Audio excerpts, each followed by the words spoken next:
So yun na nga po, tayo po ay nandito sa ating mga alaga at yung pong bago nating anak na kambing ay kasama na sa pag-alagala.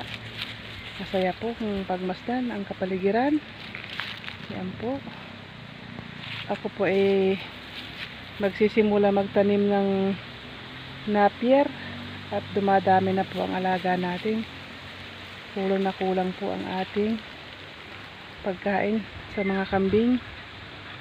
Dumadami na sila, hindi lang po ang kambing natin, ang mga baka po natin nandito rin sila. Yun po ang mga baka, alpas po yung inahin natin, yun ay yan po.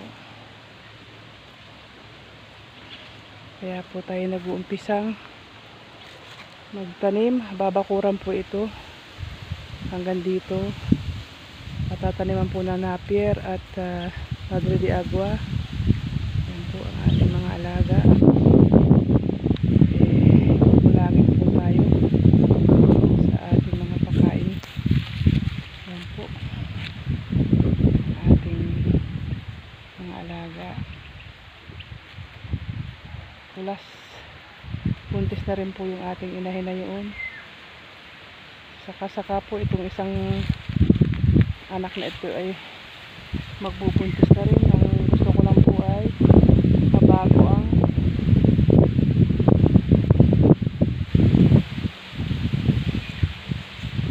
kanilang parako.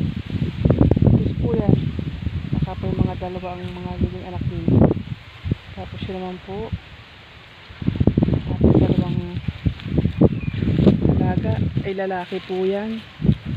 Ipapalit po natin ang babae. So susunod, yan po ang ating mga alaga. Alas 3 na po ng hapon, mahangin. At ako po ay nanguha ng kawayan para po ipapasak po dito. Dahil kulang na po ang ating pakain sa mga alaga natin. Po. Nagsimula po ako maglinis na dito. Pataas pong yan ay tataniman po ng Madre de Agua at napier. Kulang na po. At ito pong ating mga alaga ay po. Ay, ang mga kambing po natin naman sapat po lang sa kambing ng ating mga sa palipaligid, pero kailangan po natin magtanim ng maraming pakain. Magtatanim na po ako ngayon habang bukas naman po tayo nasa palayan. Yan po ang ating mga alagang nakabantay, ating aso. Nakakatuwa na rin po ang mga kambing natin. Isang taon pa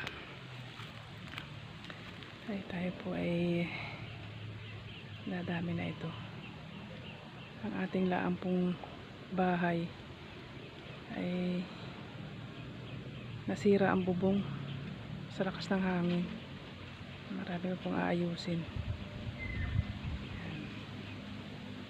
So yun na nga po ang latest sa ating mga alaga ngayon. Kasama na po yung mga anak niya. Ayan po. At ito po ay tataniman po natin ng pagkain nila. Hindi po tayo na uubusan ng pagkain. Ayan po ang ating mga alaga. Kasama-sama na yung kanyang dalawang anak. Si Hakim ni Hatim. Yan po ang ating mga alaga. Yan po. Dalawa. Kung naging babae po ito ay maganda. Ang ating kambing sana ay 5 na. 5 babae. Pero okay naman po. Masaya naman po tayo dahil malulusog po sila. Malakas agad.